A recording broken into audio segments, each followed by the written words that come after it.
সমুদ্রের ভিতরে আমি একবার সফর করলাম, আমেরিকার প্রায় 22টা স্টেট সফর করলাম কয়েক বছর মিলায়া। তো একবার আমার প্রোগ্রাম হলো ক্যালিফোর্নিয়া, লস অ্যাঞ্জেলেস। এখানে আমার 3 দিন প্রোগ্রাম। তারা একটা দিন আমাকে রাখলো সাইট সিন দেখার জন্য। আমাকে নিয়ে গেল লস অ্যাঞ্জেলেস থেকে সান দিয়েগো। সান দিয়েগো হচ্ছে প্যাসিফিক ওশানের পাশে।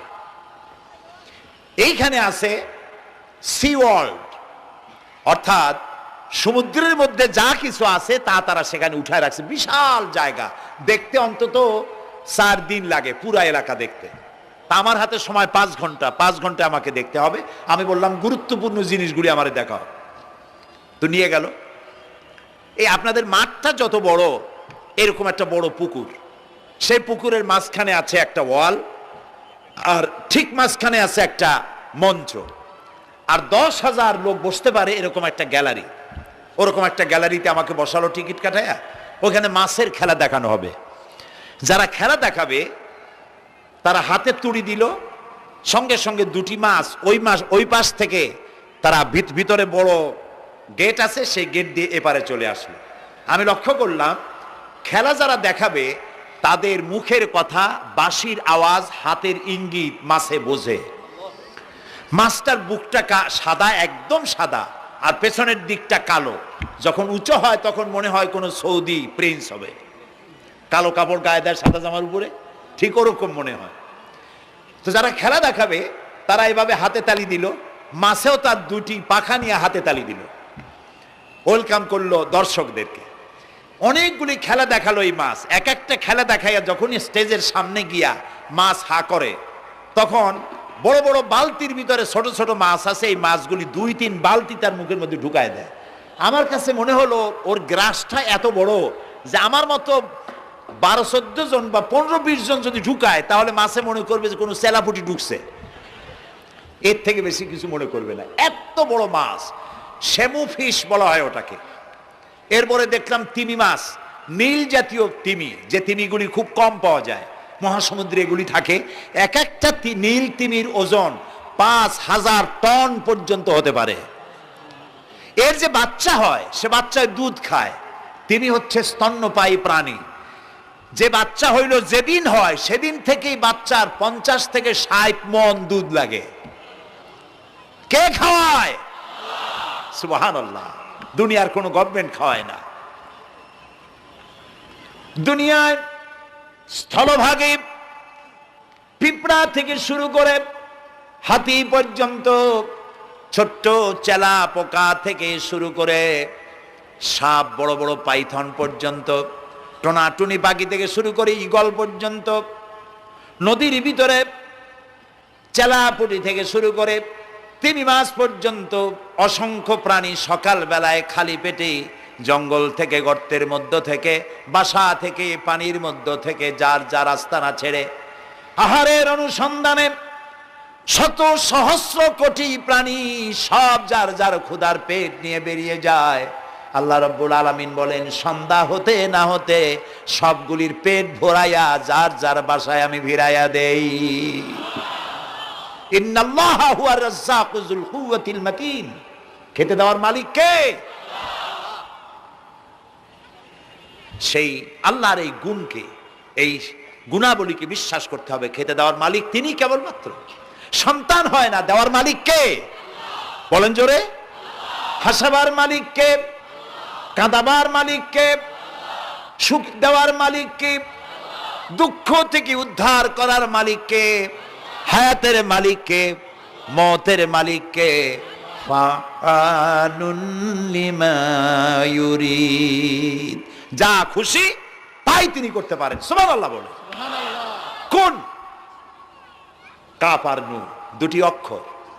যখন যা ইচ্ছে করে হয়ে যায়।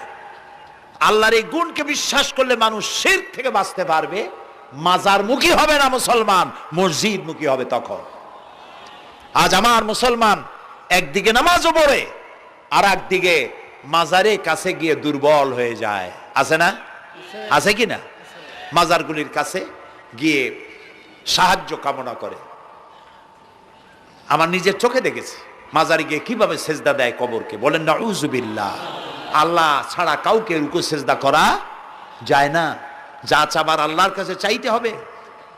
ওয়াইজা সাআলতা ফাসআলিল্লাহ ওয়াইজা ইসতাআনতা ফাসতাইন বিল্লাহ। যা কিছু চাওয়ার আল্লাহর কাছে চাও, যা কিছু বলার আল্লাহকে বলো। সব কিছু করার মালিক তিনি, সুবহানাল্লাহ বলেন। এই জন্য মাজারের সাথে মুসলমানদের সম্পর্ক হবে না, মুসলমানদের সম্পর্ক হবে মসজিদের সাথে। কিসের সাথে বলেন জোরে? আপনি কোন অসুবিধায় পড়েছেন, মাজলুম হয়েছেন, অত্যাচারিত হয়েছেন, চাকরির সমস্যা হয়েছে, ঘরে খাবার নাই, অসুখ বিসুখ হয়েছে, নানান ধরনের সমস্যায় পড়েছেন, কোনো মাজার নয়, কোনো পীর নয়, মসজিদের ভিতরে চলে যান, উজু করে মসজিদে ঢুকে 2 রাকাত কাজায়ে হাজাতের নামাজ পড়েন। রাসূলুল্লাহর উপরে যখনই বিপদ হতো তিনি নামাজে দাঁড়ায় যেতে। সুবহানাল্লাহ বলো। আপনি কেন যাবেন একটা কবরের কাছে? আপনার সাহায্য কামনার জন্য কোনো পীর নয়, আপনার সাহায্যের জন্য কোনো কবর নয়, সাহায্য পাওয়ার জন্য কে? আল্লাহ চান আপনার ঈমানটা খালেস হোক। আল্লাহ তাআলা এটা বরদাস্ত করতে পারেন না যে মানুষ কারো কাছে গিয়া আরেকজনের কাছে গিয়ে নথি স্বীকার করুক। আল্লাহ সহ্য করেন না। ইন্না শিরকা লাযুলমুন আযীম। শিরক হচ্ছে মস্ত বড় জুলম, অত্যাচার। আল্লাহ সব থেকে অপছন্দ করেন কোন গুনাহ বলেন? শিরক। আল্লাহ সহ্যই করেন না। কেন করেন না? একটা যুক্তিতে আসে। যারা বিবাহ করেছেন তাদের স্ত্রী যদি স্বামীর সাথে যে ধরনের হাসি খুশি প্রেমের আদান প্রদান করে, স্বামী ছাড়া যদি আরেকজন পুরুষের সাথে এরকমের ভাব বিনিময় করে, ফোনে কথা বলে, প্রেম করে, খুব সুন্দর করে ভালোবাসা দিয়ে যদি চিঠি লেখে অন্য পুরুষের কাছে, অথবা প্রেম নিবেদন করে, তাহলে স্বামীদের অবস্থা কেমন হবে বলেন? এইটার জবাব দিতে যদি দেরি হয় তো খুবই কুলক্ষণ। হ্যাঁ, ভয়ানক হবে, ভয়ানক হয়ে যাবে। নিজের চরিত্র যতই যা হোক, বউর চরিত্র ভালো চাই। আচ্ছা বলেন তো, স্ত্রী আপনার সঙ্গে যেভাবে প্রেমের হাসি হাসে, প্রেম নিবেদন করে, ওই রকম আরেকটা পুরুষের কাছে সাথে করলে আপনার সহ্য হয় না কেন? আপনি স্ত্রীর উপরে আপনার অধিকারটা কতখানি, কি জন্যে? আপনার স্ত্রীর যে হাসি, যে মিষ্টি হাসি, যা আপনার প্রাণ কেড়ে নেয়, ওই হাসিতে আপনার কোনো অবদান আছে বলেন? তার যে টানা টানা চোখ, সুন্দর ভ্রু, মাথায় অনেক লম্বা চুল, শরীরটা সুন্দর, যৌবন, রূপ, এর ভেতরে আপনার কোনো অবদান আছে? হ্যাঁ আছে, একটু তো আছেই। আপনি যে মুখ দিয়ে বউটা হাসে, সেই ঠোঁটে একটু লিপস্টিক লাগাইছেন। যে চোখের জন্য আপনি পাগল, সেই চোখে একটু কাজল লাগাইছেন। শরীরটাকে পেঁচাবার জন্য সুন্দর একটা শাড়ি কিনে দিছেন। একটা শাড়ি দিয়ে, একটু লিপস্টিক কিনে দিয়ে, চুলের একটা ক্লিপ কিনে দিয়ে, একটা ভালো শাড়ি কিনে দিয়া স্ত্রীর উপরে যদি এত অধিকার আছে যে কোনদিন মৃত্যু পর্যন্ত কোন প্রেমের হাসি, ভালোবাসার আদান প্রদান আপনি ছাড়া আর কারো সাথে করতে পারবে না, এইটা যদি আপনার অধিকার এভাবে প্রতিষ্ঠিত হয়, তাহলে এই হাসি যিনি দিলেন, এই দাঁত, এই সুন্দর চোখ, এই রূপ, এই যৌবন যে আল্লাহ তাআলা দিলেন, তার সামনে কোনো পীর অথবা কবরের সামনে যদি হাত পাতে আল্লাহ বরদাস্ত করেন না। কথা কি বুঝে আসছে? কথা বুঝে আসছে? আলহামদুলিল্লাহ বলেন। আলহামদুলিল্লাহ। বুঝলেই আমাদের কষ্ট সার্থক। আলহামদুলিল্লাহ বলি। আমরা যেন আল্লাহরে চিনতে পারি, বুঝতে পারি। আমার বিশ্বাস করুন, কোরআন আমার সামনে, আল্লাহর কসম, কোন জীবিত পীর, কোন মৃত্যু পীর আমার ভাগ্যের ভালো বা মন্দ করার কোন অধিকার রাখে না, রাখে না, রাখে না। কোন পীর ফু দিয়ে আমার ভাগ্যকে ভালো বানাই দিতে পারবে না, পারবে না, এবং আমার একটা চুলও বাঁকাও করতে পারবে না। খাইরিহি ওয়া শাররিহি মিনাল্লাহ তাআলা। আমার ভালো, আমার মন্দ করার একমাত্র মালিক কে? আল্লাহ। এক আঙ্গুল আকাশের দিকে উঁচু করে চিৎকার দিয়ে বলুন, কে? আবার বলেন, আবার বলেন, আবারও বলুন। হাত নামা। আল্লাহ কবুল করুন, বলেন আমিন। আমার এই বক্তব্য দিয়ে আমি কোনো পীরকে অমর্যাদা করছি না। পীর সাহেবদের কাছে পীর কোনো শরীয়তের শব্দ নয়। কোরআন এবং হাদিসে কোথাও পীর বলে কোনো শব্দ নাই। এটি ফার্সি শব্দ। এ শব্দের অর্থ হলো বৃদ্ধ। তো পীর যদি বৃদ্ধ হয় ভালো কথা, তিনি যদি আলেম হন আরো ভালো কথা। কিন্তু বাপ পীর ছিল, উনিও সেই সুবাদে পীর। ইলেম নাই, তোনার নিজের কাছেই তো টর্চ নাই। আপনাকে অন্ধকারে উনিও ম্যানহোলের মধ্যে পড়বে, আপনারে নিয়ে পড়বে। আলেম হইতে হবে, পীর যদি হয় আলেম হইতে হবে, 1 নম্বর কথা। 2 নম্বর কথা হলো তিনি ব্যবসায়ী হবেন না। ধর্মের নামে তিনি ব্যবসা করবেন না। তিনি মানুষকে হেদায়েতের পথ দেখাবেন, প্রয়োজনে জেলে যাবেন, প্রয়োজনে ফাঁসির মঞ্চে দাঁড়াবেন। তিনি নিজেকেই ইসলামের সব আমি করি, আর ইসলাম কারো কাছে নাই। যারা ইসলাম করলো 70-80 বছর ধরে, রাজনীতির পথ দেখালো, তারা ইসলামের দল না, ওনারটাই ইসলামের দল। এই ধরনের ফাজলামি বক্তব্য থেকে বিরত থাকতে হবে। এই ধরনের বেয়াদবিপূর্ণ বক্তব্য থেকে বিরত থাকতে হবে। আমার দোকানে খাঁটি ঘি পাওয়া যায়, আর কারো দোকানে খাঁটি ঘি পাওয়া যায় না। ইসলাম নিয়ে এই ধরনের মনোপলি বিজনেস করতে দেওয়া হবে না। প্রিয় ভাই সব, আমরা পীর সাহেবদের চিনি। পীর ছিলেন শাহজালাল রহমতুল্লাহ আলাইহি। সুবহানাল্লাহ। যুদ্ধ করা লাগে না, আজান দিয়েছেন, মূর্তির মাথা ভাঙ্গা চুর চুর হয়ে পড়ে গিয়েছে। গৌর গোবিন্দ পলায়া কুল পায় নাই। লোকেরা যায় তার মাজারে গিয়ে গজাল মাছ জিয়ারত করে আসে, কিন্তু তরবারিটা দেখে আসে না। দোধারি তরবারি এখনো আছে। সুবহানাল্লাহ বলেন। পীর ছিলেন হযরতে বাহাউদ্দিন নকশবন্দি, মুজাদ্দিদ আল ফিসানি রহমতুল্লাহ আলাইহি, বড় পীর আব্দুল কাদের জিলানী রহমতুল্লাহ আলাইহি, খাজা মঈনুদ্দিন চিশতি রহমতুল্লাহ আলাইহি, শাহজাহান আলী রহমতুল্লাহ আলাইহি। কত ওলিউল্লাহর মাজার দিয়ে আমার দেশ ভরা। আলহামদুলিল্লাহ কর। আলহামদুলিল্লাহ। এরা একদিকে মানুষকে মুরিদ বানায়া মুরিদের টাকা দিয়ে নিজেদের পকেট ভরেন নাই। ওনারা এরকম করতেন না, এইরকম করতেন। আর রাসূলুল্লাহ বলেছেন এই রকমের হাতের মর্যাদা নাই, এই হাতের মর্যাদা। আমি পীর দেখছিলাম, বাইতুল শরীফের পীর হযরত শাহ আব্দুল জব্বার সাহেব, আল্লাহ তাআলা জান্নাতুল ফেরদাউসের মেহমান বানায়নি। এই বাংলাদেশে শত শত মসজিদ, মাদ্রাসার এতিমখানা তৈরি করে গেছেন। সুবহানাল্লাহ। বৃষ্টির মৌসুমে চট্টগ্রামের বাড়ি তার, 14 বছর মাদ্রাসায় ওয়াজিদিয়া চট্টগ্রামে 14 বছর বুখারী শরীফ পড়িয়েছেন। কি মানের আলেম, খালি পীর না। মুরিদরা যত টাকা দিত, এই টাকা দিয়ে বড় বড় মাদ্রাসা মসজিদ করেছেন। আর বৃষ্টির সময় সাথী সঙ্গী নিয়ে বস্তি এলাকায় যেতেন, পলিথিন দিয়া ছাওয়া, বাচ্চা আর তার স্বামী নিয়ে কাতরায় এক কোনায় বসে আছে, খাবার নাই, চাউল নাই, অসুস্থ, তাদের চাউল দিয়ে আসতেন, তাদের রান্না করার শাকসবজি দিয়ে আসতেন, ওষুধ দিয়ে আসতেন, হাড়ি পাতিল দিয়ে আসতেন। বন্যা হলে, তুফান হলে টাকা উজাড় করে যা মুরিদরা দিত সবগুলি উজাড় করে মানুষের খেদমত করতেন। সুবহানাল্লাহ। কাজী যারা জামায় অনেকগুলো পকেট সমানে নিতে থাকে আর ভরতে থাকে, এইভাবে করে এই ব্যবসায়ীদেরকে পরিত্যাগ করতে হবে। পীর হচ্ছে ওই সমস্ত লোক যারা নাকি ধর্মের নামে ব্যবসা করে না, বরং আল্লাহর দ্বীনকে প্রতিষ্ঠা করার জন্য কথা বলে। প্রিয় ভাই সব, আমাদের জেহেন সাফ করতে হবে, পরিষ্কার করে বুঝতে হবে আমার ভালো আমার মন্দ কে করতে পারেন? আল্লাহ। সম্রাট শাহজাহান নাম শুনেছেন? কোথার বাদশা বলেন? দিল্লির সম্রাট। সম্রাট শাহজাহান, পৃথিবী জোড়া নাম তার। কবি বলছেন, শাহনে জাহাं को जिन्हें फख्र से देते थे बाज, वाज कब्र में है सूरह अलहम्दु की मोहताज। যে শাহজাহানকে কর দিয়া ট্যাক্স দিতে পারলে জনগণ নিজেদেরকে গৌরবান্বিত বলে মনে করত, সেই শাহজাহান কবরে শুয়ে আছে, সূরা ফাতিহার মুহতাজ হয়ে আছে। সুবহানাল্লাহ। যদি কেউ আমার কবরের কাছ থেকে হেঁটে যাইতো আর একটু সূরা ইখলাস পড়ে সবরে সানি করতো, আমি কিছু পাইতাম। আহারে, এই এতিম ফকির হয়ে শুয়ে আছে। এক ফকির দিল্লি ঘুরতেছে, একজন বলছে, ভাই তোমারে তো খয়রাত করে দেখতেছি আমি সেই ছোটবেলা থেকে, খালি তুমি খয়রাত করো।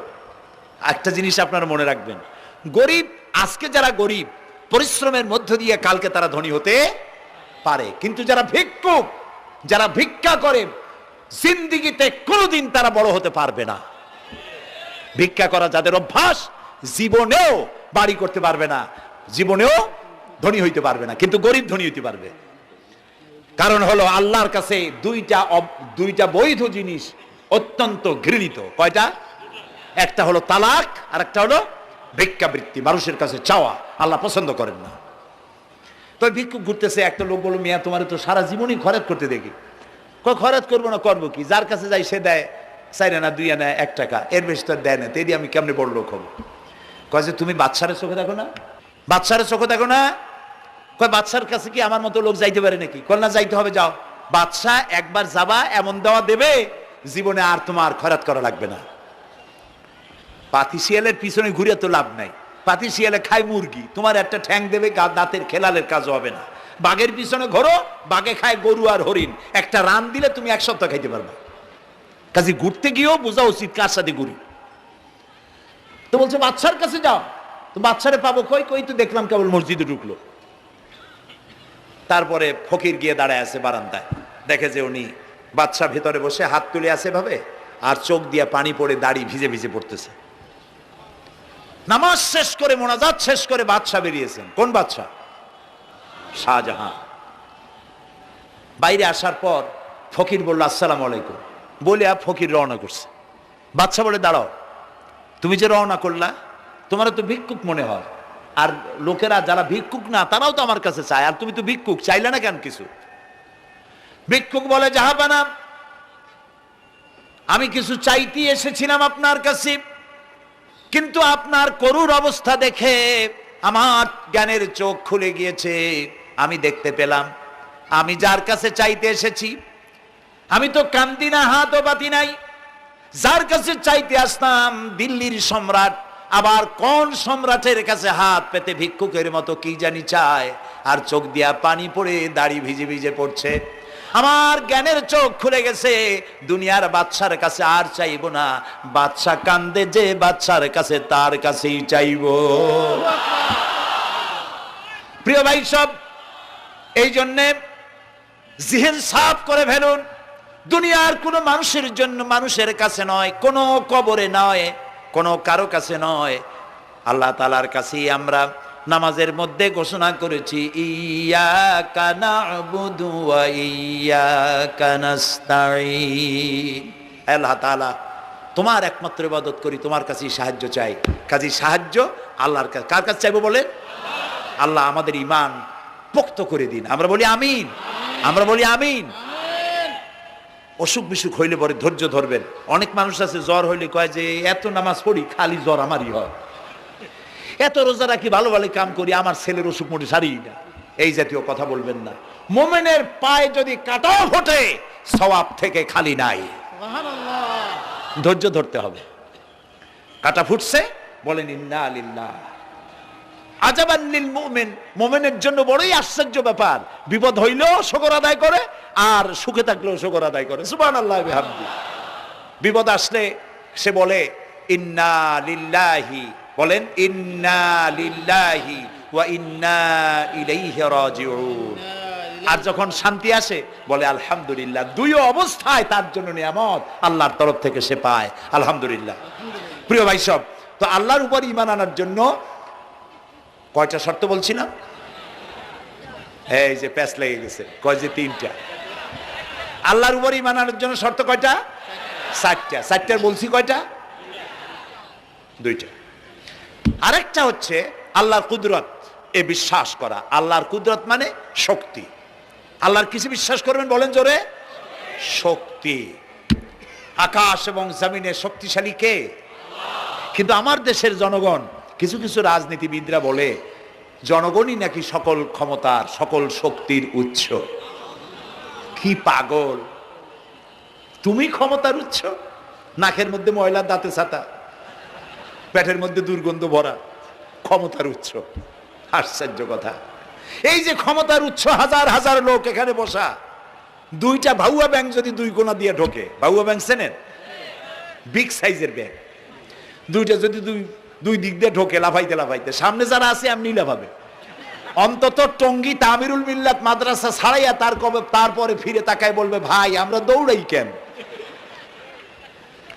ব্যাংকের সামনে অসহায় বল্লা ভীমরুলের সামনে অসহায়, সাপের সামনে বিচ্ছুর সামনে অসহায়, তারা কয় সকল ক্ষমতার উৎস জনগণ। কপাল পোড়া।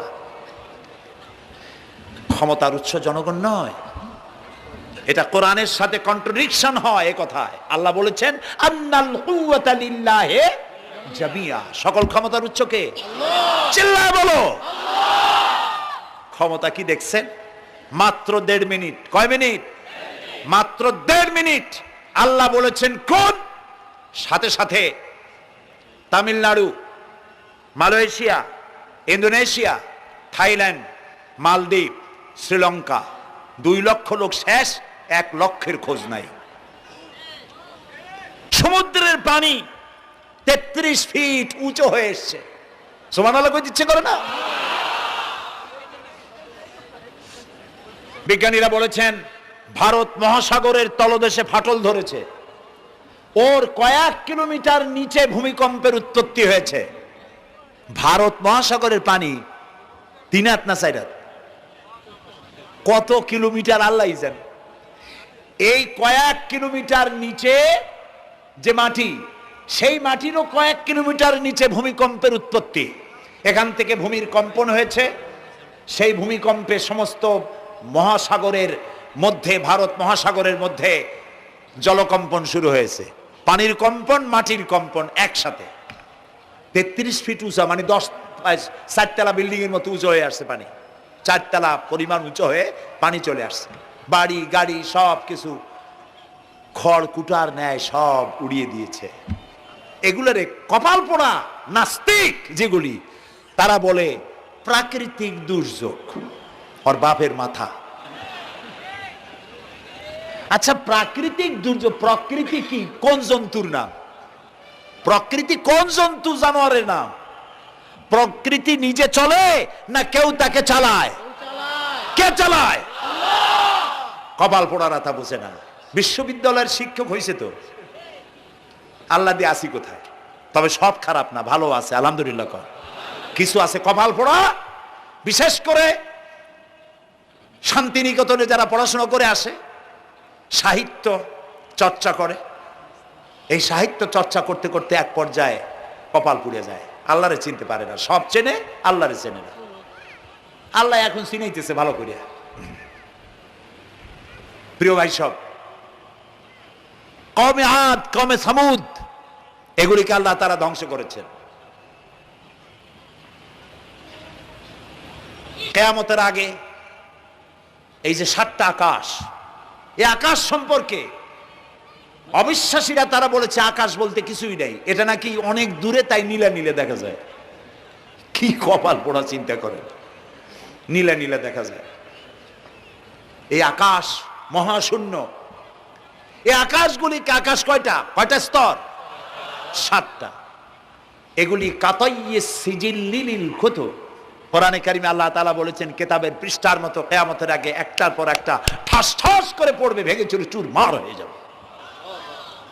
ওয়াইদাল বিহারু ফুজ্জিরাত, আল্লাহ তাআলা বলছেন ইদাস সামাউ ফাতারাত ওয়াইদাল কাওয়াকিবু ইনতাসারাত ওয়াইদাল বিহারু ফুজ্জিরাত। আকাশের তারকা সমূহ বিক্ষিপ্ত হয়ে পড়বে। অসংখ্য তারকারাজি, বিশাল বিশাল তারকা বিক্ষিপ্ত হয়ে পড়বে। চন্দ্র সূর্য একটার সাথে আরেকটা ধাক্কা লেগে চাঁদ আর সূর্য আলো হারিয়ে ফেলবে, একাকার হয়ে যাবে।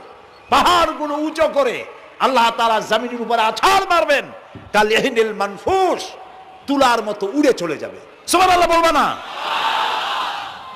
কত বড় শক্তি আল্লাহ পাকের। ওয়াইদাল বিহারু ফুজ্জিরাত, সমুদ্র সমূহ বিদীর্ণ হয়ে যাবে। সমুদ্রে যত পানি আছে সমস্ত পানিগুলি নিঃশোষিত হয়ে যাবে মাটির তলায়, এবং সেখানে অগ্নুৎপত্তি হবে। কোরআনে কারিমে আল্লাহ বলে দিয়েছেন গোটা সমুদ্রগুলিতে আগুন জ্বলতে থাকবে। এগুলি কিয়ামতের আলামত। আল্লাহ পাকের অফুরন্ত মেহেরবানি। এই যে কানের কাছ দিয়া গুলিটা চলে গেছে, কানে লাগে নাই। বাড়ির কাছ থেকে কিয়ামত হয়ে গেল, বাংলাদেশে আল্লাহ বাঁচাই দিলেন। সুবহানাল্লাহ বলো, আলহামদুলিল্লাহ বলেন। আমাদের প্রতিবেশী দেশগুলিতে যেভাবে আঘাত লাগছে, ওর 1000 ভাগের 1 ভাগের আঘাত কয়েক সেকেন্ড যদি বাংলাদেশে হতো, আমাদের সব অপরিকল্পিত শহর, রাজুক পারমিশন দিয়েছে 3 তলার, করা হয়েছে 7 তলা। এইভাবে অপরিকল্পিত যত বিল্ডিং আছে এগুলি পচা সিমেন্ট দিয়ে, পচা ইট দিয়ে তৈরি করা হয়েছে। 2-3 সেকেন্ডের ভূমিকম্প যথেষ্ট এই শহর লণ্ডভণ্ড করে দেওয়ার। অসংখ্য মানুষ মারা যাবে, অসংখ্য বাড়িঘর শেষ হয়ে যাবে। এদেরকে রেস্কিউ করার মতো মডার্ন ইকুইপমেন্টসও গভর্নমেন্টের কাছে নাই। এই জন্য আল্লাহর কাছে সেজদা দিয়া গুনার তওবা করতে হবে, আল্লাহ আমাদের মাফ করে দাও, আমার এই গরিব দেশটাকে কিয়ামত পর্যন্ত এই গজব থেকে বাঁচাও। প্রিয় ভাই সব, আল্লাহ তাআলার ক্ষমতার ওয়াজ আমি আজ করতে পারবো না, অনেক লম্বা হয়ে যাবে। কারণ আমাকে 3টা পুঁজির কথা তো কমসে কম বলতেই হবে, অল্প করে হলেও। শুনবেন তো? আল্লাহ তৌফিক দিক, বলেন আমিন। তো আল্লাহ তাআলার ক্ষমতায় বিশ্বাস করা, তার প্রচন্ড ক্ষমতা, যা খুশি তাই বলেন করতে পারেন। মরাকে জিন্দা, জিন্দাকে মারতে পারেন, মরুভূমিতে ফুল ফুটাতে পারেন। সুবহানাল্লাহ, যা খুশি তাই করতে পারেন। এই শক্তি সহকারে আল্লাহকে বিশ্বাস করতে হবে। 4 নম্বরে আল্লাহর হুকুম এবং হাকাম, আদেশ নিষেধ। আমি আল্লাহরে বিশ্বাস করি, এই কথার কোনো দাম নাই যদি তার আদেশ না মানি। এই কথার কোনো দাম নাই যদি তার নিষেধকে আমি আমার জীবনে প্রত্যাহার না করে চলতে পারি। মুসলমান বলে দাবি করার কোনো মূল্য নেই। একদিকে নামাজ পড়ি, আর একদিকে ওজনে কম দেয়, খাদ্যে ভেজাল দেয়, বেপরদা করি, মিথ্যা কথা বলা হয়, ওজনে কম দেয়, খাদ্যে ভেজাল দেয়, জমিনের আইল ঠালে আমানতের খেয়ানত করে। আল্লাহর হুকুম মানা হলো না, রসুলের আদেশ মানা হলো না। আল্লাহর উপর ঈমান আনার জন্য 4র্থ শর্ত হচ্ছে আল্লাহ যা বলেছেন মাথা নত করে মেনে নিতে হবে, বলতে হবে সামি'না ওয়া আতা'না। বলেন সামি'না ওয়া আতা'না, শুনলাম আর মেনে নিলাম। বলেন তো জোরে, শুনলাম আর মেনে নিলাম। সুবহানাল্লাহ বলেন। মুমিনেরা এই প্রশ্নই করবে না মদ হারাম কেন, মুমিনেরা এই প্রশ্নই করবে না জুয়া হারাম কেন, মুমিনেরা এই প্রশ্নই করবে না জেনা হারাম কেন। একটাই জবাব, মদ হারাম কেন? আল্লাহ হারাম করেছেন তাই হারাম। জেনা হারাম কেন? আমার আল্লাহ হারাম করেছেন তাই হারাম। জুয়া হারাম কেন? আমার আল্লাহ হারাম করেছেন তাই হারাম। কোনো যুক্তি নাই। যুক্তির, আল্লাহর নিষিদ্ধ জিনিসে যুক্তি তালাশ করে কেবলমাত্র শয়তান। আল্লাহর আদেশ নিষেধের যুক্তি তালাশ করে কে? শয়তান। মুমিনের কাজ হলো সামি'না, বলেন, ওয়া আতা'না, শুনলাম আর মানলাম, বাস, শেষ কথা, খালাস। এই গেল 4টি শর্ত পুরো হয়ে গেল। এই 4টি শর্ত যদি পূরণ করতে পারি তাহলে আল্লাহরে বিশ্বাস করছি এটা প্রমাণিত হবে, এটা জাস্টিফাই হবে, এটা সত্যতা প্রমাণ হবে যদি আল্লাহর হুকুম মতো। 1 নম্বরে হলো, আমি আবার কথাটা প্যাকেট করে দিই যাতে করে আপনারা বাড়ি নিয়ে যাইতে পারেন। আল্লাহর উপরে ঈমান এনেছি, এই কথাটাকে কমপ্লিট করার জন্য শর্ত কয়টা? 4টা। 1 নম্বরে আল্লাহর অস্তিত্বে বিশ্বাস, বলেন আল্লাহর অস্তিত্বে বিশ্বাস। 2 নম্বরে আল্লাহর গুণাবলীতে বিশ্বাস। 3 নম্বরে আল্লাহর ক্ষমতায় বিশ্বাস। 4 নম্বরে আল্লাহর আদেশ এবং নিষেধে বিশ্বাস, মান্য করে চলা। আল্লাহ যেন এই তৌফিক আমাদের দেয়, বলেন আমিন। আল্লাহ রাব্বুল আলামিন দুনিয়ায় শান্তি, আখিরাতে জাহান্নাম থেকে মুক্তি দেওয়ার জন্য আল্লাহ পাক আমাদেরকে একটা ব্যবসার কথা বলেছেন। ওই ব্যবসায় পুঁজি কয়টা? বলেন। 3টা পুঁজি। বলছি কয়টা? দেখেন যে কেমনি প্যাঁচ লাগে। বলছি মাত্র একটা, সে একটা ডাল বাইর করছি 4টা। এবার আসেন মূল পয়েন্টে। এবার দ্বিতীয় পয়েন্ট, রসুলের প্রতি ঈমান। আমরা তো রসুলের প্রতি ঈমান আনছি কিনা বলেন? রসুলের প্রতি ঈমান এনেছি। আমাদের এই ঈমান যথেষ্ট নয়, কারণ আমাদের ঈমান হলো রবিউল আউয়াল মাসে ঈমান তাজা হয়, ঠিক না? ঠিক না? রবিউল আউয়াল মাস যখন আসি, ব্যানার টানাই, শামিয়ানা টানাই, রাস্তাগুলিতে ফ্ল্যাগ লাগাই আর আলোকসজ্জা করি। মন্ত্রীরা আসেন, নেতারা আসেন, সিরাতুন নবী মাহফিলে দাঁড়ায় বলেন নবীর আদর্শ অনুসরণ করা ছাড়া উপায় নাই। অথচ ওনার পা থেকে শুরু করে মাথা পর্যন্ত নবীর আদর্শ নাই। আবার এই নেতা রামকৃষ্ণ মিশনে, রামকৃষ্ণ পরমহংসদেব তার মঞ্চে গিয়ে বলেন রামকৃষ্ণের নীতির ছাড়া বিকল্প কিছুই নেই। আবার গৌতম বুদ্ধের জন্মবার্ষিকী উদযাপনের জন্য সেখানে গিয়ে বলেন গৌতম বুদ্ধের অহিংস নীতি অনুসরণ করা ছাড়া জাতির যোগীনাথ হওয়ার আর কোনো পথ নাই। যেখানে যায় সেই জায়গার বুলি ধরে। রবিউল আউয়াল মাস আসতে বলে আলোকসজ্জা করে ইয়া নবী সালামু আলাইকা, ইয়া রাসূল সালামু আলাইকা।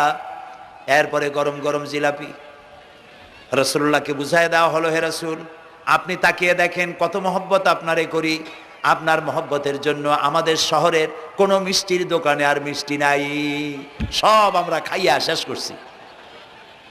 এই হলো মহব্বত। এই মহব্বতে এই ইমানে কাজ হবে না। এই ইমানে বলেন কাজ হবে না।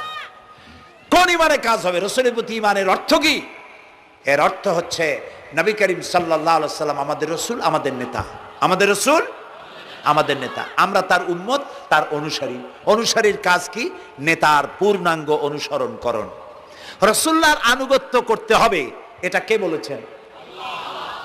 আল্লাহ রাব্বুল আলামিন সূরা আলে ইমরানের মধ্যে বলেছেন কুল ইন কুনতুম তুহিব্বুনাল্লাহ ফাত্তাবিউনি ইউহিব্বুকুমুল্লাহ ওয়া ইয়াগফির লাকুম যুনুবাকুম আল্লাহু গফুরুর রহিম।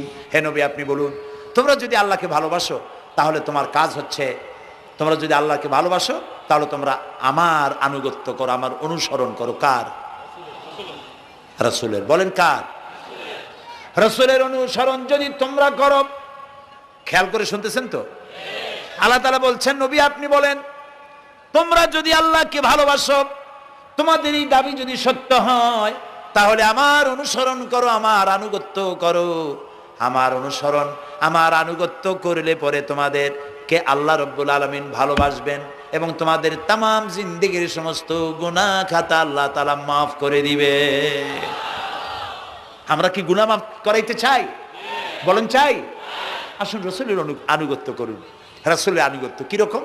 রাসূল যেভাবে মুছ কাটছে আমরা সেইভাবে মুছ কাটবো, তিনি দাড়ি যেভাবে রাখছেন আমরা সেইভাবে রাখবো, তিনি চুল কাটছেন যেভাবে সেইভাবে করব, তিনি পায়ের নখ হাতের নখ যেভাবে কাটছেন সেইভাবে করব, তিনি যেভাবে বিবাহ করেছেন সেই সুন্নত অনুযায়ী বিবাহ, তিনি যেভাবে দেশ চালাইছেন সেইভাবে দেশ চালাবো।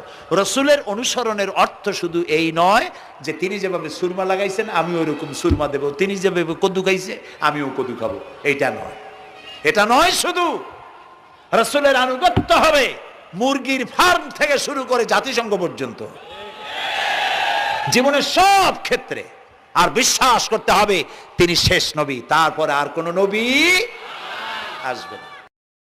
আল্লাহ রাব্বুল আলামিন সূরা আহজাবের মধ্যে বলেছেন মা কানা মুহাম্মাদুন আবা আহাদিম মির রিজালিকুম ওয়ালাকির রাসূলুল্লাহি ওয়া খাতামান নাবিয়্যিন।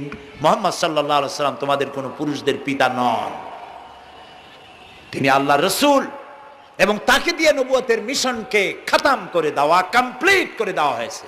আর কোন নবী, রাসূলুল্লাহ বলেছেন লা নাবিয়্যা বাদি ওয়ালা রাসূল, আমার পরে আর কোন নবী আসবে না, রাসূল আসবে না। কথা বুঝে আসছে? আল্লাহর নবীর পরে আর কোন নবী হবে না।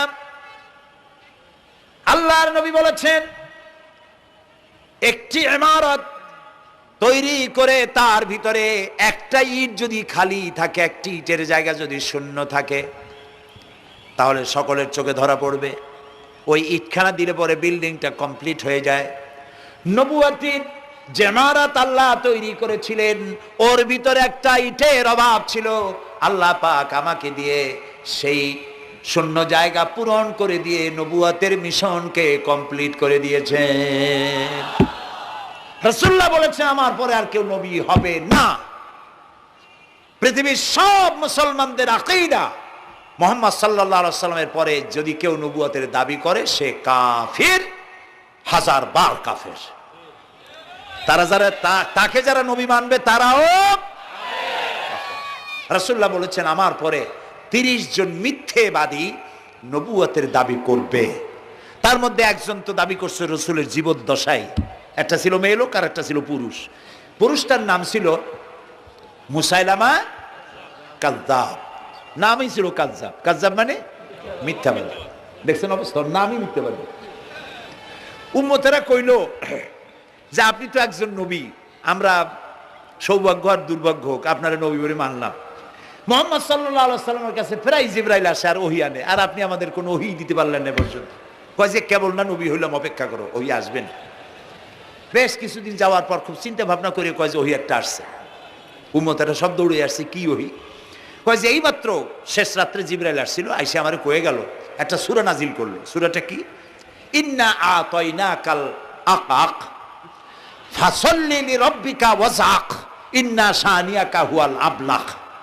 উম্মতেরা কয় সর্বনাশ, এই সূরা পড়তে গেলে তো আমরা কাইসা মরে যাব। এর অর্থ তো খুব বিকায়দা। কি সূরা নাজিল হলো আপনার উপরে? ইন্না আতাইনাকাল আকাক মানে আমি তোমাকে হুতুম পেশা দান করেছি, সুতরাং তুমি তোমার প্রভুর উদ্দেশ্যে নামাজ পড়ো আর চিৎকার মারো, কারণ তোমার শত্রুরা সাদা এবং কালো বর্ণের। আমরা তো আগামাথা কিছু বুঝলাম না, কি ওই? আচ্ছা ঠিক আছে, পয়গম্বর মুহাম্মদ সাল্লাল্লাহু আলাইহি সাল্লামকে তার উম্মতেরা নিয়ে যায় তাদের বাগানে, মাঝে মধ্যে নিয়ে যায়। নিলে পরে যে কুয়ায় পানি থাকে না, শূন্য কুয়া পানিতে ভরে যায়। যে গাছতলা দিয়ে তিনি হেঁটে যান, যে খেজুর গাছে খেজুর নাই, সেই গাছতলা দিয়ে রাসূল হেঁটে গেলেন, গাছে ফল ধরে যায়। আপনি তো এরকম কিছু দেখাইতে পারেন না। তোমরা তো আমার নেও না, চলো না যাই। নিয়ে গেছে, যাই দেখে যে কুয়ার পাড় দিয়ে যায়, যে কুয়ায় পানি থাকে তা থাকে না, শুকায় যায়। যে গাছতলায় দিয়ে যায় ওই গাছে খোরমা থাকলে সাথে সাথে খোরমা ঝরে যায়। উম্মতের কয় কি একটা কপাল পড়া নবী পাইলাম বাগে। আল্লাহ তারে শেষ করছে দুনিয়া থেকে, জাহান্নামে চলে গেছে। সেই মহিলাটাও গেছে, সেও গেছে। রাসূলুল্লাহ বলেছেন এইরকম 30 জন মিথ্যাবাদী নবুয়তের দাবি করবে কিয়ামতের আগ পর্যন্ত।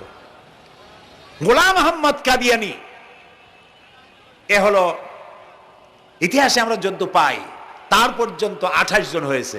মুহাম্মদ সাল্লাল্লাহু আলাইহি সাল্লামের ইন্তেকালের পর ওকে নিয়ে হয়েছে 28 জন। কয়জন হইল? বাকি আছে কয়জন? তাই বলে কিয়ামত যে এই 2 জন হইলি আগামী বছর বা 5-6 বছরের মধ্যে কিয়ামত হবে ওইটা চিন্তা করেন না। এই পৃথিবীতে একটা লোক আল্লাহ শব্দ উচ্চারণ করার যদি থাকে, কিয়ামত সে পর্যন্ত হবে না। সুবহানাল্লাহ। সুতরাং বহুত দেরি আছে কিয়ামতের। তবে ওর মতো আরো শয়তান 2 জন আসবে। গোলাম আহমদ কাদিয়ানী বলল আমি পয়গম্বর, আমি নবী, আমার উপরে ওহী আসে।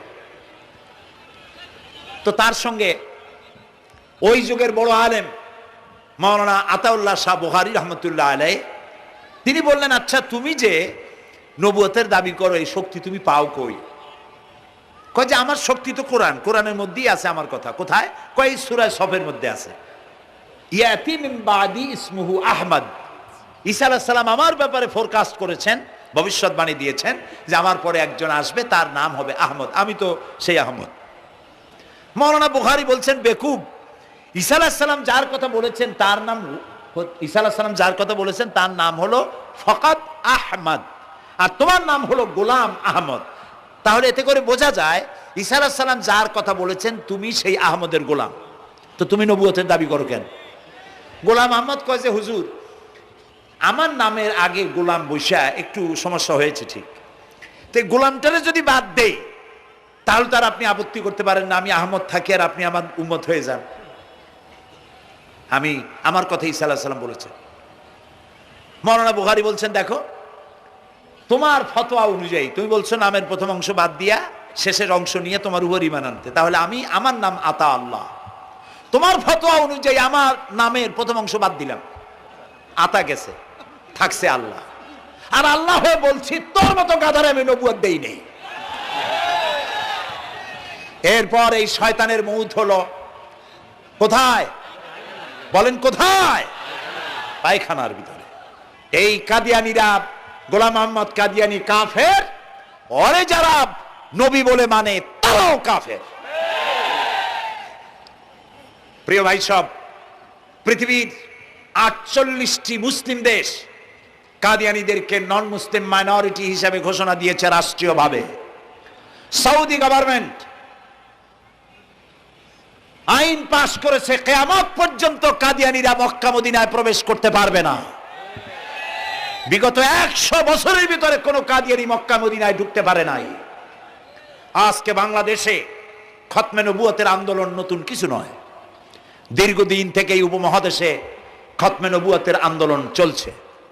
এই আন্দোলন চলবে যতদিন পর্যন্ত সরকারের পক্ষ থেকে তাদেরকে নন মুসলিম মাইনরিটি ঘোষণা না করা হচ্ছে, আন্দোলন চলবেই।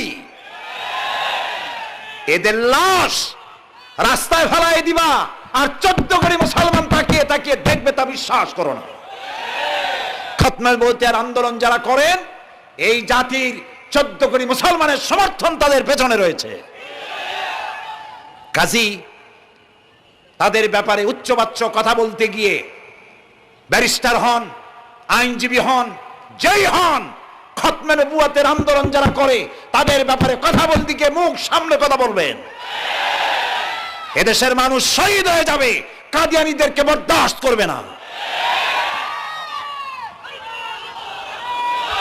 আমাদের দেশে হিন্দু, থামুন, আমাদের দেশে হিন্দু, খ্রিস্টান, বৌদ্ধ আমাদের দেশের নাগরিক অধিকার ভোগ করে না? আমাদের সমান নাগরিক অধিকার তারা ভোগ করে। কাদিয়ানীরাও হিন্দু খ্রিস্টানদের মতো নন মুসলিম মাইনরিটি হিসেবে এদেশে বসবাস করে নাগরিক সুবিধা ভোগ করবেন, কোনো অসুবিধা নাই। কিন্তু আপনি মুসলমান বলে দাবি করবেন না, শেষ নবী মানবেন না, আমরা এই ব্যাপারে কিয়ামত পর্যন্ত আপোষ করব না। কেবলমাত্র মূর্খ, দালাল, হারামখোর তারাই কাদিয়ানীদের পক্ষ অবলম্বন করতে পারে, ইমানদারেরা পারে না।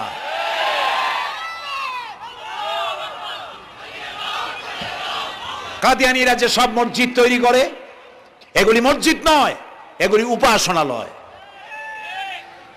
হিন্দুদের মন্দিরকে যেভাবে আমরা সম্মান করি, ওদের উপাসনালয়কে সম্মান করি। কিন্তু কাদিয়ানীরা যতদিন মুসলমান নামের পরিচয় দিতে থাকবেন, আমরা আমাদের অধিকার আদায়ের জন্য সুশৃঙ্খল ভাবে গণতান্ত্রিক পদ্ধতিতে আমরা এই অধিকার আদায়ের চেষ্টা করব। খতমে নবুয়তের আন্দোলন কোনো রাজনৈতিক আন্দোলন নয়, এটি আমাদের ইমানের আন্দোলন। যারা আন্দোলন করতেছেন তারা আমাদের ফরজে কিফায়ার দায়িত্ব পালন করছেন। প্রিয় ভাই সব, রাসূলের প্রতি ঈমান আনতে হলে এরকম ঈমান আনতে হবে, তারপরে আর কোনো নবী আসবে না। তারপরে কথা হলো তাকে অনুসরণ করতে হবে পায়ের নখকাটা থেকে শুরু করে মাথার চুল পর্যন্ত, জীবনের সব ক্ষেত্রে রাসূলের অনুসরণ করতে হবে। তিনি সেনাপতি ছিলেন, শ্রমিক ছিলেন, পিতা ছিলেন, নানা ছিলেন, স্বামী ছিলেন, ঠিক না? তিনি রাষ্ট্রপ্রধানও ছিলেন। আজকে যারা ধর্ম আর রাজনীতি আলাদা করেন তারা মুনাফিক, মুসলমান নয়, তারা কি? মুনাফিক। এই জন্য আমাদেরকে মনে রাখতে হবে, নবী করিম সাল্লাল্লাহু আলাইহি ওয়াসাল্লাম রাষ্ট্র পরিচালনা করেছেন। যারা ধর্ম আর রাজনীতি আলাদা করে তারা মুসলমান হিসাবে আল্লাহর কাছে পরিচিত হতে পারবেন না। প্রিয় ভাই সব, নবীজি মক্কা থেকে মদিনা এলেন। মদিনা এসে রাষ্ট্রপ্রধানের দায়িত্ব পালন করলেন। আজ তিনি রাষ্ট্রপ্রধান। কোরআন হলো সংবিধান, কোরআনের আইন চালু করে দিলেন। চুরি বন্ধ হলো, ডাকাতি বন্ধ হলো, জেনা ব্যভিচার বন্ধ হয়ে গেল। মানুষ দরজা খুলে ঘুমাবার সুযোগ পেল। সুবহানাল্লাহ, সুবহানাল্লাহ। নবী করিম সাল্লাল্লাহু আলাইহি ওয়াসাল্লাম একটি সুন্দর সুখী সমাজ পৃথিবীতে চালু করে গেলেন। আজ আমাদের ভাগ্য যদি খুলতে হয়, রাসূলের অনুসরণ করি আমাদেরকে রাষ্ট্র পরিচালনা করতে হবে। ইসলাম সন্ত্রাসকে প্রশ্রয় দেয় না, ঠিক না ভাই? আমাদেরকে যারা সন্ত্রাসী বলে, ওরাই তো সন্ত্রাসের দাদা, ওরা সন্ত্রাসের জন্মদাতা। আমাদেরকে সন্ত্রাসী বলো? আমি আমেরিকায় বক্তব্য করেছি, লন্ডনে বক্তব্য করেছি, আমি তাদেরকে বলছি তোমরা আমাদেরকে সন্ত্রাসী বলো? আমাদের দেশে যাইয়া দেখো, তোমাদের এখানে সমস্ত সুপার মার্কেটগুলি সব বন্ধ হয়ে যায় বেলা 4টায়, কোনো মার্কেট খোলা থাকে না। কেন খোলো না? তোমরা সিকিউরিটি দিতে পারবে না বলে খোলো না। চুরি হবে, ডাকাতি হবে, লুটপাট হবে, এই জন্য বিকেলেই সব বন্ধ হয়ে যায়, রাতে কোনো দোকান খোলা থাকে না। তো যাও তো আমাদের দেশে, আমাদের তো সন্ত্রাসী বলো? গরিব দেশ। আমাদের দেশের বাবুরহাটে, নরসিংদীর কাছে বাবুরহাট, যেটাকে এই দেশের ম্যানচেস্টার বলা হয়, সারা রাত কোটি কোটি শত কোটি টাকার কাপড় চোপড় বেচা কিনা হয়, পুলিশের গন্ধ খুঁজে পাওয়া যায় না, সারা রাত বেচা কিনা হয়। গ্রামের বাজারগুলি যায় দেখেন, আমাদের দেশে যশোরে, খুলনায়, উত্তরবঙ্গে রাত 2টা 2:30টা পর্যন্ত বেচা কিনা হয়, ঠিক না? এই যে আমাদের দেশে আল্লাহর মেহেরবানি, এবারে যে ঈদের সময় ঈদ আর পূজা একসাথে হইল, মুসলমান মেয়েরা, হিন্দু মেয়েরা সোনা দানা গলায় পরিয়া, হাতে পরিয়া, তারপরে বাজারঘাট ঈদের কেনাকাটা, পূজার কেনাকাটা করছে, কোনো অসুবিধা হয় নাই, ঠিক না? আল্লাহর মেহেরবানি, র্যাবে জি যা করার করছে। মক্কা শরীফে, মদিনা শরীফে দেখলাম লোকেরা হাত তুলে, বাংলাদেশি লোকেরা ওখানে যারা আছে, র্যাবের জন্য দোয়া করছে, আল্লাহ র্যাবের প্রতি তুমি রহমত নাজিল করো, আল্লাহ রহম করুন কোন। আমি দেশের যতটা অসুবিধা হয়েছিল তার থেকে অনেক গুণ গ্যারপ হয়ে গেছে, আলহামদুলিল্লাহ, আলহামদুলিল্লাহ। প্রিয় ভাই সব, এই যে আল্লাহ রাব্বুল আলামিন মুসলমানদেরকে পৃথিবীর মধ্যে সব থেকে বেশি শান্তি প্রিয় করেছেন, কোন আলহামদুলিল্লাহ। তোমরা আমার মক্কা যাইয়া দেখো, মক্কা মদিনায় যাইয়া দেখো, আমাদের কেউ সন্ত্রাসী, মক্কা মদিনায় লক্ষ লক্ষ মানুষ এই যে সব চলে গেছে, এখন কোথায় গেছে? সারা পৃথিবী থেকে মানুষের এখন ছুটছে ছুটছে, পৌঁছে গেছে, আর পথে আছে, প্লেনে আছে, নদীতে আছে, গাড়িতে আছে, সুবহানাল্লাহ। লক্ষ লক্ষ মানুষ চলে গেছে, সবার একই ড্রেস, একই গন্তব্য, একই স্লোগান, লাব্বাইক আল্লাহুম্মা লাব্বাইক। সব মানুষ চলে গেল। আমি 96-তে যখন পার্লামেন্টে আসলাম, প্রথম পার্লামেন্টে এক বক্তৃতার ভেতরে আমি বলেছিলাম যে আমাদের দেশে নেতা নেত্রীরা উমরা করে, হজ করে। আচ্ছা, আপনারা যাইয়া দেখেন কি, করেন কি, আনেন কি? যাইয়া একটু তোয়াব করিয়া আসার সময় আতর আর পাথর, সুরমার খুরমা পকেট ভরে নিয়ে আসেন, কিন্তু চোখে দেখেন না। আল্লাহ তাআলা বলছেন, আওয়ালাম ইয়ারাউ আন্না জাআলনা হারামান আমিনান, তুমি কি তোমরা কি দেখতে পাও না আমার এই হারামকে আমি কিভাবে নিরাপত্তার শহর বানিয়েছি? সুবহানাল্লাহ। রাত 2:30টা 3টার সময় চাঁদের মতো সুন্দরী যুবতী মেয়ে একাকিনী, কোনো পুরুষ সঙ্গী ছাড়া, নিজের ডেরা, নিজের তাবু ফেলে কাবা শরীফের ভিতরে এসে গেল, লক্ষ লক্ষ পুরুষের মধ্য দিয়ে আল্লাহর ঘর তওয়াফ করলো, তাহাজ্জুদের নামাজ আদায় করলো, এরপরে দোয়া দুরুদ করে কান্নাকাটি করে মেয়ে লোকটি একাকী লক্ষ লক্ষ মানুষের মধ্য দিয়ে নিজের ঘরে ফিরে গেল। কোন পুরুষের একবার তার চেহারার দিকে নজর পড়েছে তো দ্বিতীয়বার তার রূপ উপভোগ করার মতো সাহস কারো মনের মধ্যে জাগে না। হাজার বছরের ইতিহাস, মক্কা থেকে, মদিনা থেকে, আরাফাত থেকে, মুজদালিফা থেকে, মিনা থেকে একটা নারী লাঞ্ছিতা হয়েছে, ধর্ষিতা হয়েছে, অপমানিতা হয়েছে, এর ইতিহাস নয়। প্রিয় ভাই সব, প্রসঙ্গক্রমে এই টঙ্গী লক্ষ লক্ষ লোকেদের সমাবেশ হয়, আলহামদুলিল্লাহ বলে। হতেই পারে তাবলিগি জামাতের ভাইরা এখানে উপস্থিত হন, সারা দেশ থেকে, বিভিন্ন দেশ থেকেও লোকজন আসে, এক জায়গায় বসে আল্লাহ বিল্লাহ করে, মোনাজাত করে। এটা মনে আসতো তাই বলতেছি। কেউ কেউ এটাকে খুব বাড়াবাড়ি করেন। সে বাড়াবাড়িটা হলো, কেউ কেউ বলেন আরাফাতের পরেই দ্বিতীয় এই সমাবেশ। এই বেয়াদবি শব্দটাকে উচ্চারণ করবেন না আল্লাহর হস্তে। কোথায় টঙ্গী, কোথায় আরাফাত, আর কোথায় টঙ্গী? কি এর সাথে আপনি কি মিলান? আপনি বলুন, এখানে লক্ষ লক্ষ লোক হয়েছে, আমরাও দেখতে পাচ্ছি লক্ষ লক্ষ লোক হয়, কিন্তু আপনি কেন দ্বিতীয় সমাবেশ বলেন? কেন আপনি আরাফাতের ময়দানের পরে এই কথা বলেন? মহা গুনাহ, মহা বেয়াদবি। আরাফাতে যাওয়া ফরজ, টঙ্গীতে আসা নফল নয়। আপনি কিসের সাথে কি তুলনা করেন? জিন্দিগিতে এই চিন্তা করবেন না। কিছু কিছু লোক আছে গ্রামের মধ্যে, অবশ্য কোনো আলেম, কোনো মুরব্বীরা এইসব কথা বলেন না। মূর্খ যারা, তারা এই ধরনের কথা ছড়াইছে গ্রামে। 3 বার টঙ্গীতে আসতে পারলে 1 হজের সওয়াব হয়। বলেন নাউজুবিল্লাহ। শুধু 3 বার না, কিয়ামত পর্যন্ত লোকের এখানে আসতে থাকলে আরাফাতের ময়দানে 1 সেকেন্ডে যে সওয়াব হবে তাও হবে না। আরাফাত হচ্ছে সেই ময়দান যেখানে আদম আলাইহিস সালাম থেকে শুরু করে মুহাম্মদ রাসূলুল্লাহ সাল্লাল্লাহু আলাইহি সাল্লাম পর্যন্ত সব নবীদের চোখের পানি শুকিয়েছে। পৃথিবীর কোটি কোটি মানুষ এখানে কাঁদছে। আর আল্লাহ রাসূল বলেছেন, আল হাজ্জুল মাবরুর লাইসা লাহুল জাযাউ ইল্লাল জান্নাহ। একটা কবুল হজের সওয়াব আল্লাহর কাছে বেহেশত দেওয়া ছাড়া আর কিছুই নেই।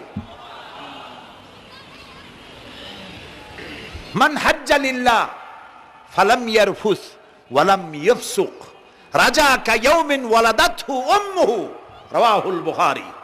বুখারী শরীফের হাদিস। রাসূলুল্লাহ বলছেন, আরাফাতের ময়দান থেকে হাজিরা যখন বেরিয়ে যায় সন্ধ্যায়, মা যেমন নিষ্পাপ সন্তান প্রসব করে, আরাফাত থেকে হাজিরা তেমন নিষ্পাপ হয়ে বেরিয়ে যায়। আল্লাহর রাস্তায় আপনারা এই তুলনাটা কেউ করবেন না। বলবেন অনেক বড় সমাবেশ হয়েছে, লক্ষ লক্ষ লোক হয়েছে, বাস শেষ। এটা দ্বিতীয় সমাবেশ, আরাফাতের পরের এটা দ্বিতীয় স্থান অবলম্বন করেছে। এইসব বাজে কথা আর একদিনও বলবেন না। মহাবে আদমি যদি কেউ বলে থাকেন আস্তাগফিরুল্লাহ পড়ুন, পড়েন আস্তাগফিরুল্লাহ। আল্লাহ সবাইকে ক্ষমা করুন, বলুন আমি। এখানে আসতে দোয়া কবুল হবেই, কোনো গ্যারান্টি নেই, কোনো গ্যারান্টি নাই। কিন্তু রাসূলুল্লাহ বলেছেন আরাফাতের ময়দানে দোয়া কবুল হয়। রাসূলুল্লাহ বলেছেন আল্লাহর ঘরের কাছে দাঁড়ায়া মুলতাজিমে দাঁড়ায়া এমন কোন দোয়া করি নাই যে আল্লাহ কবুল করেন নাই। কাজে এই সব চিন্তা করবেন না। প্রিয় ভাই, সব রসুলের প্রতি ঈমান আনতে হলে রসুলের জীবনকে জানতে হবে। রসুলের জীবন আমরা অনেকেই জানি না। বাংলা ভাষায় বহুত বইপত্র বেরিয়েছে রসুলের জীবনী সংক্রান্ত। মেহেরবানি করে কিনবেন এবং পড়বেন। রসুলের প্রতি ঈমানের অর্থ হলো রসুলুল্লাহর পা থেকে শুরু করে মাথা পর্যন্ত সবটা আমল করা এবং তাকে মোহাব্বত করা। রসুলকে কি করবো আমরা?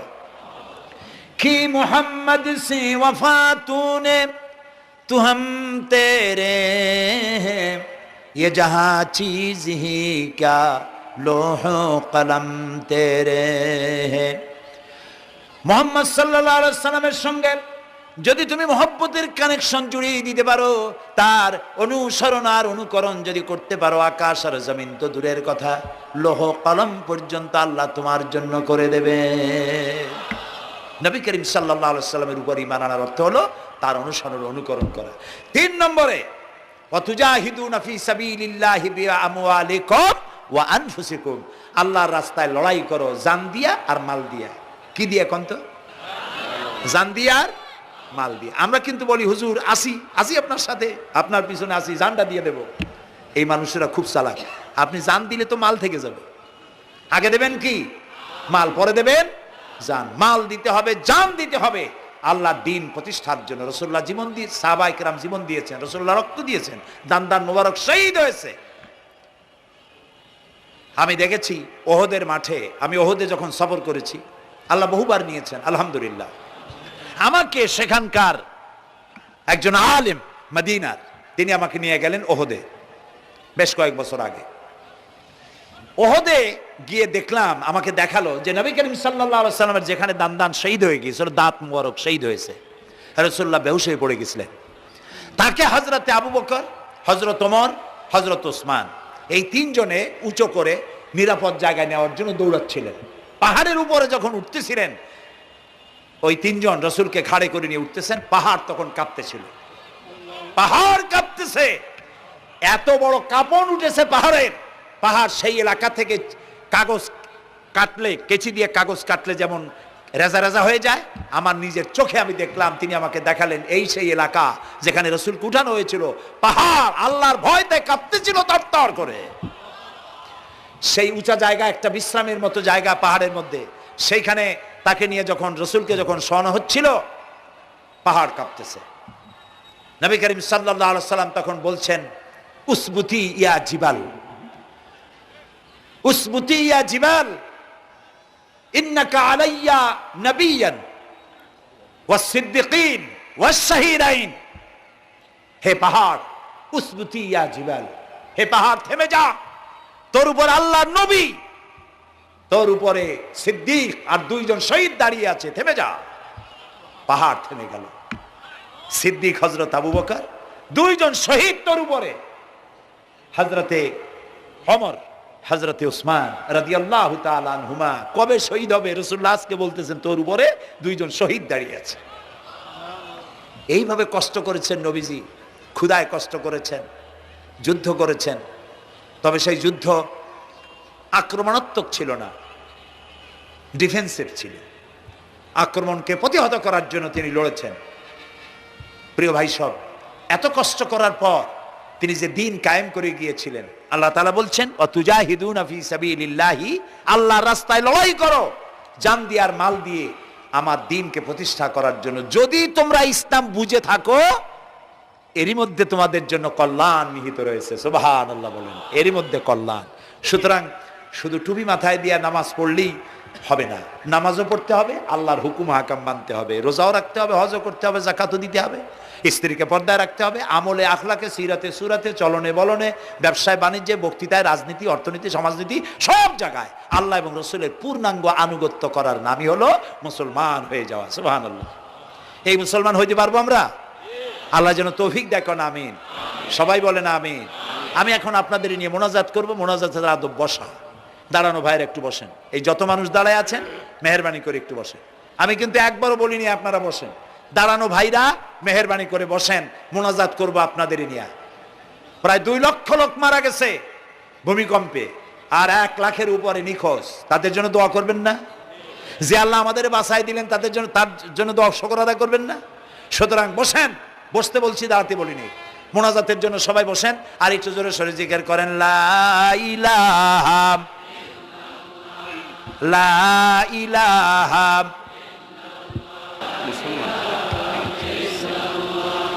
ঘাইমে শেষ হয়ে গেছে।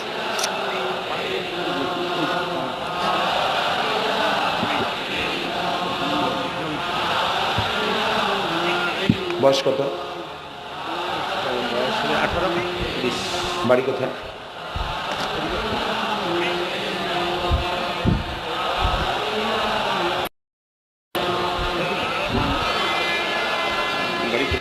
একটু জোরে লা ইলাহা।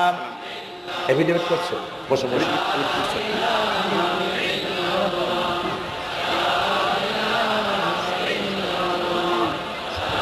আচ্ছা, আমি তো মোনাজাতের কথা বলছি। মোনাজাত থুয়ে যদি কেউ হাঁটে তো এটা একটা বড় বদকিসমতির ব্যাপার। এত মানুষ একসাথে আল্লাহর কাছে মোনাজাতের লোভ কিভাবে সামলান? কেমনে হাঁটেন? এক যুবক ইসলাম কবুল করার জন্য আসছে। সঙ্গীতেই থাকো।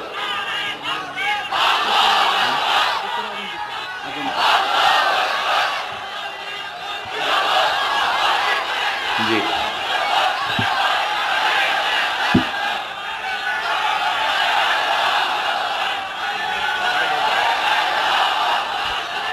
এই ছেলেটি বাড়ি হলো বগুড়ায়, থাকে উত্তরায়।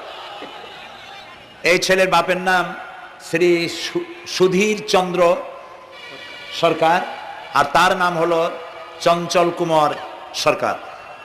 বর্তমান নাম পছন্দ করেছে বশির উদ্দিন। বলো লা ইলাহা ইল্লাল্লাহু মুহাম্মাদুর রাসূলুল্লাহ। আল্লাহ ছাড়া কোনো ইলাহ নাই, মাবুদ নাই, উপাস্য নাই। মুহাম্মদ সাল্লাল্লাহু আলাইহি ওয়াসাল্লাম আল্লাহর প্রেরিত রাসূল। আশহাদু আন লা ইলাহা ইল্লাল্লাহু ওয়াহদাহু লা শারীকা লাহু ওয়া আশহাদু আন্না মুহাম্মাদান আবদুহু ওয়া রাসূলুহু। আমি সাক্ষ্য দিচ্ছি আল্লাহ ছাড়া কোনো ইলাহ নাই, মাবুদ নাই, উপাস্য নাই। তিনি এক, তিনি একক, তার কোনো অংশীদার নাই। আমি আরো সাক্ষ্য দিচ্ছি মুহাম্মদ সাল্লাল্লাহু আলাইহি ওয়াসাল্লাম আল্লাহর বান্দা এবং তার প্রেরিত রাসূল। বলো আসসালামু আলাইকুম। আপনারা জবাব দেন। এই ছেলেটি এখন আমাদের মধ্যে নিষ্পাপ। আমাদের সকলের আমলনামায় পাপ আছে। রাসূলুল্লাহ বলেছেন, যখন একজন মুশরিক ইসলাম কবুল করে, কালেমা পড়ে, বিশ্বাস করে, অর্থ সহকারে উচ্চারণ করে, তার পিছনের সমস্ত গুনাহ খাতাকে আল্লাহ তাআলা মাফ করে দেন। সুতরাং আমরা তার জন্য দোয়া করি, আল্লাহ যেন তাকে খাঁটি মুসলমান বানায় দেন। আমরা সবাই বলি আমিন। বস। প্রিয় ভাই সব, মোনাজাতের পর এশার আজান হবে, আমরা বা জামাত এশার নামাজ পড়ে যাব ইনশাআল্লাহ। বলেন ইনশাআল্লাহ। এত বড় জামাত আমরা কোথাও পাবো না, এবং জীবনে আরেকটা জামাত এরকম পাবো তার কোনো নিশ্চয়তাও নাই, ঠিক না ভাই? নামাজ আমরা আদায় করে যাব 5 ওয়াক্ত। কি বলে, এখানে সারা জীবন 5 ওয়াক্ত নামাজ সঠিকভাবে আদায় করব, আর এশার নামাজ আমরা এখানে জামাতে আদায় করে যাব। আর এই বিশাল মাহফিল তৈরি করতে অনেক খরচ হয়েছে। আপনারা নিশ্চয়ই দেখতে পান এত বড় প্যান্ডেল করতে কত টাকা খরচ হতে পারে, এবং তারা প্রচেষ্টা করেছে। আপনারা এই লাইটিং, মাইকিং, প্যান্ডেল, স্টেজ, তারপরে পোস্টার, গেট ইত্যাদি তৈরি করতে বহু টাকা খরচ হয়েছে। আপনারা যাওয়ার সময় মেহেরবানি করে তাদেরকে চতুর্দিকে ড্রাম এবং চাদর নিয়ে লোকেরা দাঁড়িয়ে থাকবে, আপনারা আল্লাহর হস্তে তাদেরকে কিছু সহযোগিতা করে যাবেন। রাজি আছেন আপনারা? রাজি আছেন? আল্লাহ আপনাদেরকে তৌফিক দিন। মা বোনেরা যারা এসছেন, মা বোনদের জন্য আজকে তেমন কোনো কথা বলতে পারলাম না, তবে যা বলেছি নারী এবং পুরুষ সকলের জন্য সমভাবে প্রযোজ্য। আপনাদের জন্য একটু বেশি করতে হবে। এই রাসূলুল্লাহ বলেছেন, আল মারআতু ইজা সাল্লাত খামসাহা ওয়া সামাত শাহরাহা ওয়া আতাআত বালাহা ওয়া আহসানাত ফারজাহা। রাসূলুল্লাহ বলেছেন, যেসব মহিলারা 5 ওয়াক্ত নামাজ সঠিকভাবে আদায় করে, রমজান মোবারকের রোজা রাখে, সতীত্বের হেফাজত করে, স্বামীর আনুগত্য করে চলে, কিয়ামতের দিন ওই সব মহিলারা আল্লাহর জান্নাতের যে দরজা দিয়া খুশি সেই দরজা দিয়া জান্নাতে প্রবেশ করতে পারবে। সুতরাং আপনারা এই কথাগুলি মেনে চলুন, আল্লাহ আপনাদেরকে তৌফিক দিন। আমি মোনাজাত করব এখনই, আপনারা যাওয়ার সময় সকলে সহযোগিতা করে যাবেন। আর নামাজের জন্য একটি বই আছে, চরিত্র গঠনে নামাজের অবদান। আমরা যে নামাজ পড়ি অনেক সময় নামাজ হয় না। রাসূলুল্লাহ বলেছেন, সাল্লু কামা রাআইতুমুনি উসাল্লি, নামাজ পড়ো সেইভাবে যেভাবে আমাকে নামাজ পড়তে দেখো। জীবনের শ্রেষ্ঠ ইবাদত নামাজ, তাই যদি সঠিক না হলো তাহলে পণ্ডশ্রম হয়ে যাবে। এই জন্য নামাজ কিভাবে মানুষের চরিত্রে অবদান রাখে আর নামাজটা কেমনে পড়তে হবে, রাসূলুল্লাহ কিভাবে পড়েছিলেন, সেটি আমার এই বইটিতে লেখা আছে। এটি চরিত্র গঠনের নামাজের অবদান। এখানে লাইব্রেরি আসছে, কোথায় আপনারা খুঁজে বের করে সেটা নিয়ে যাবেন। আর একটি হলো সূরা লোকমান। সূরা লোকমানের 2টা রুকুর তাফসীর করেছিলাম আমি চট্টগ্রামে, মাত্র 2 রুকুর তাফসীর। এই 2 রুকুর তাফসীর 5 দিনে শোনার পর 48 জন হিন্দু, বৌদ্ধ, মুসলমান হয়ে গিয়েছিল। যাকাত সম্পর্কে, মা বাপের অধিকার সম্পর্কে হযরতে লোকমান তার সন্তানকে যে নসিহত করেছে, সেই নসিহত 9টা নসিহত ছিল। ওই নসিহতগুলি আল্লাহর এত পছন্দ হয়েছে যে আল্লাহ তাআলা নিজে লোকমানের নসিহত কোরআন শরীফে উঠাই দিয়েছে। সুবহানাল্লাহ। সুতরাং আমার সন্তানদের ভালো করার জন্য এই নসিহতগুলি দরকার। এটির নাম যারা ক্যাসেট থেকে উদ্ধার করেছে, নাম হলো তাফসিরে সাইদি লোকমান। সূরা লোকমান এ পর্যন্ত 4টা তাফসির বেরিয়েছে তাফসিরে সাইদি নামে, যেগুলি আমি তাফসির করেছি চট্টগ্রামে। সেগুলি, এসব বই ওখানে পাওয়া যাবে। এই বইগুলি আপনারা লাইব্রেরি থেকে, এখানে মোবাইল লাইব্রেরি এসছে ঢাকা শহর থেকে, সন্ধান করে আপনারা নিয়ে যাবেন। আল্লাহ তাআলা আপনাদেরকে তৌফিক দান করুন। যাওয়ার সময় মাহফিলকে সাহায্য করে যাবেন, আর নামাজে সালাতুল এশা আদায় করে যাবেন। আল্লাহুম্মা আমিন। তুযিগ কুলুবানা বা'দা ইয হাদাইতানা ওয়া হাব লানা মিন লাদুনকা রাহমাতান ইন্নাকা আনতাল ওয়াহ্হাব। আয় আল্লাহ তাআলা, হাজার হাজার মুসলিম জনতা, পুরুষ এবং নারী, আমরা তোমার দরবারে হাত তুলেছি, গুনার বোঝা মাথায় নিয়ে হাত তুলেছি। দয়া করে আমাদের জিন্দেগীর সমস্ত গুনাহ খাতাকে আল্লাহ মাফ করে দাও। আয় আল্লাহ তাআলা, আমাদের মধ্য থেকে আমাদের মা বাপ যাদের দুনিয়া থেকে বিদায় হয়ে গেল, কবরগুলিকে জান্নাতের টুকরায় পরিণত করে দাও। রব্বির হামহুমা কামা রব্বায়ানি সগীরা। সবাই পড়েন, রব্বির হামহুমা কামা রব্বায়ানি সগীরা। হায় আল্লাহ তাআলা, तमाम পৃথিবীতে আজ মুসলমানেরা বড়ই বিপদে আছে। হায় আল্লাহ তাআলা, বিপদগ্রস্ত মুসলমানদেরকে তুমি সাহায্য করো। রব্বুল আলামিন, ইরাকের মাজলুম মুসলমানদের হাতে ইরাকের জমিন উঠায় দাও। আয় আল্লাহ তাআলা, জালিমদেরকে তুমি নস্তনাবুদ করে দাও। আল্লাহ তাআলা, বাংলাদেশ আমাদের প্রিয় জন্মভূমি, এই দেশের উপরে তোমার খাস রহমত নাজিল করো। আয় আল্লাহ তাআলা, ভূমিকম্পে আশেপাশের দেশগুলির মারাত্মক ক্ষতি হয়ে গেল। আল্লাহ তাআলা, তুমি আমাদেরকে দয়া করে বাঁচাই দিয়েছো। কিয়ামত পর্যন্ত আসমান আর জমিনের সব মুসিবত থেকে আমাদের দেশকে তুমি হেফাজত করো। রব্বুল আলামিন, আমাদের স্ত্রী পুত্র পরিজন যাদেরকে তুমি দান করেছো সবগুলিকে দিনদার ইমানদার নামাজি মুসলমান বানাইয়া দাও। আয় আল্লাহ তাআলা, এই মাহফিলের আয়োজন যারা করেছেন, কষ্ট করেছেন, পয়সা দিয়েছেন এবং দেবেন, সকলকে আল্লাহ তাআলা ইমানে কামেল সকলকে দিয়ে দাও। আমাদেরকে তোমার মকবুল বান্দাদের মধ্যে শামিল করে নাও। আল্লাহ তাআলা যারা হজে চলে গেছেন, যারা রাস্তায় আছেন যাওয়ার পথে, আর এবং আরো যারা যাবেন, আল্লাহ তাআলা সকলের যাতায়াত আসান করে দাও, সকলের হজকে কবুল করে নাও। যারা হজ করেন নাই এই মাঠে আজকে যারা উপস্থিত, মন চায় যেতে, আল্লাহ তাআলা তাদেরকে যাওয়ার ব্যবস্থা করে দাও। আল্লাহ তাআলা মা বোন যারা এসেছেন, মা বোনদের গুনাহ খাতাকে মাফ করে দাও, মা বোনদের অসুখ ব্যাধি মাফ করে দাও, তাদের কেমন আমল করার তৌফিক দাও যাতে করে কিয়ামতে হযরতে আয়েশা খাদিজার সঙ্গে আসর নসিব হয়ে যায়। আল্লাহ তাআলা তোমার কাছে আরেকটা দোয়া করি, আমাদের এই বাংলাদেশে যারা বোমা মারে, আমাদের এই বাংলাদেশে যারা গ্রেনেড হামলা করে, আমাদের এই বাংলাদেশে সন্ত্রাসী তৎপরতা চালায়া যারা মানুষ হত্যা করে, তুমি তাদেরকে হেদায়েত করে দাও, তুমি তাদেরকে হেদায়েত করে দাও, তুমি তাদেরকে হেদায়েত করে দাও। আল্লাহ তাআলা তোমার ইলমে যদি জানা থাকে ওদের নসিবে হেদায়েত নাই, তাহলে হামান, নমরুদ, সাদ্দাত, ফেরাউন এগুলারে যেমনে তুমি ধ্বংস করছো, বাংলাদেশে যারা গ্রেনেড হামলা করে, বোমা হামলা করে, মানুষ খুন করে, ওদেরকে গজব দিয়া, লানত দিয়া বাংলাদেশ থেকে চিরকালের জন্য বিদায় করে দাও। যারা বাংলাদেশে নৈরাজ্য সৃষ্টি করে, আল্লাহ তাদেরকে গজব দিয়া বিদায় করে দাও। হয় তারা হেদায়েত হোক, না হয় এই শয়তানদের হাত থেকে আমাদের দেশকে আল্লাহ তুমি রক্ষা করো। রব্বুল আলামিন, টঙ্গী বিরাট শ্রমিক এরিয়া, আল্লাহ তাআলা শ্রমিকদের স্বাস্থ্য ভালো রাখো, তাদের সকলকে নামাজ আদায় করার তৌফিক দাও। আল্লাহ তাআলা তাদের অভাব অভিযোগ দূর করে দাও। চারদলীয় ঐক্য জোটের এই সরকারকে ইসলামের পক্ষে থাকার কাজ করার তৌফিক দান করে দাও। যত ওয়াদা নির্বাচনের আগে করেছিল সবগুলি ওয়াদা অক্ষরে অক্ষরে পালন করার তৌফিক দিয়ে দাও। আমি কয়েক সেকেন্ড আপনাদের জন্য ছেড়ে দিলাম, মাথা নিচু করে চক্ষু বন্ধ করে যার যা চাওয়ার দরকার আল্লাহর কাছে চান। এই বিশাল মাহফিলে আল্লাহ তাআলা দোয়া কবুল করবেন ইনশাআল্লাহ।